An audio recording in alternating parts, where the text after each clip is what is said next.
যদিও চিনিটা গলানোর জন্য আসলে অনেক সময়ের দরকার, তারপরে আমি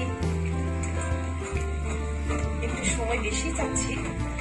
আর আমি আপনাদের সুবিধার্থে রেসিপিটি অনেক সুন্দর করে দেখানোর চেষ্টা করছি।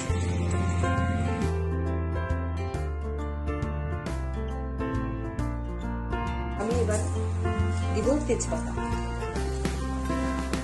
তারপরে আমি এলাচ দিব। এলাচ দেওয়ার পরে আমি দারচিনি দিব। দারচিনি দেওয়ার পরে মিল্ক ভিটাটাকে ঘন করব,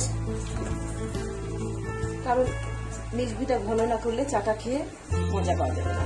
এই চাটা যখন আপনারা খাবেন তখন বলবেন সত্যি একটা ভালো, খুব সুন্দর একটা চা খাচ্ছি। এবার আমি অরিজিনাল চা দিলাম, একেবারে সিলেট থেকে নিয়ে আসা অরিজিনাল চা। সিলেটের একেবারে গাছ থেকে এই চাটা একেবারে তৈরি করা, চোখের সামনে বানানো এই চা। এই চা দিয়ে আমি আজকে অনেক সুন্দর একটা চা তৈরি করতেছি, যেটা আপনাদেরকে অনেক মুগ্ধ করবে।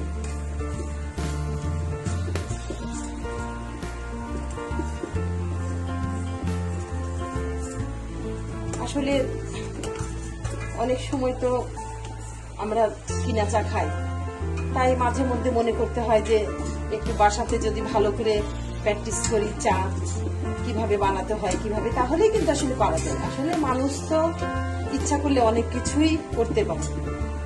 তাই আমি মনে করি আসলে আমার মতো এরকম দেখে আরো কয়েকজন যদি চা বানিয়ে খায়, মনে করবে সত্যি আমার কথাটা একেবারে কারেক্ট। আমার মুখরিত চা অনেক সুন্দর হয়েছে। আমি মনে করছি আমার এই চাটা খেয়ে সবাই মুগ্ধ হবে। ইনশাল্লাহ আমি এর পরের ভিডিওতে অবশ্যই আরো ভালো কিছু নিয়ে আসবো। এখন আমার এই চাটা আমি একটা মাটির পাতিলে ঢালবো, ঢেলে আমি পরিবেশন করব। আর পরিবেশন করার আগে আমি অবশ্য মাটির পাতিলটা একটু পুরাই নিব, কারণ পুরাই নিলে পরে আমার চাটা অনেক সুন্দর হবে। তাই মাটির পাতিলটা পুরাই সেই মাটির পাতিলে আমি চাটা পরিবেশন করবো, তাহলে চাটা অনেক টেস্টি হবে।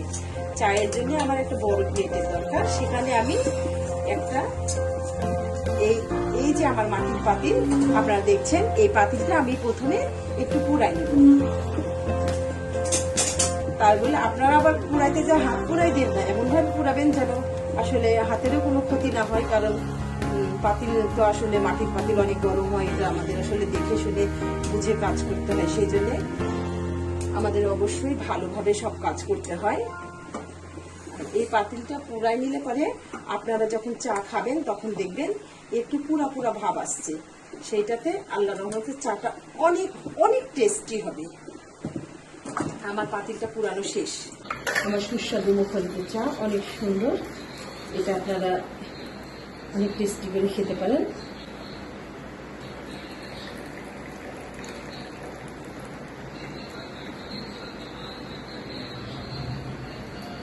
হয়ে গেছে আমার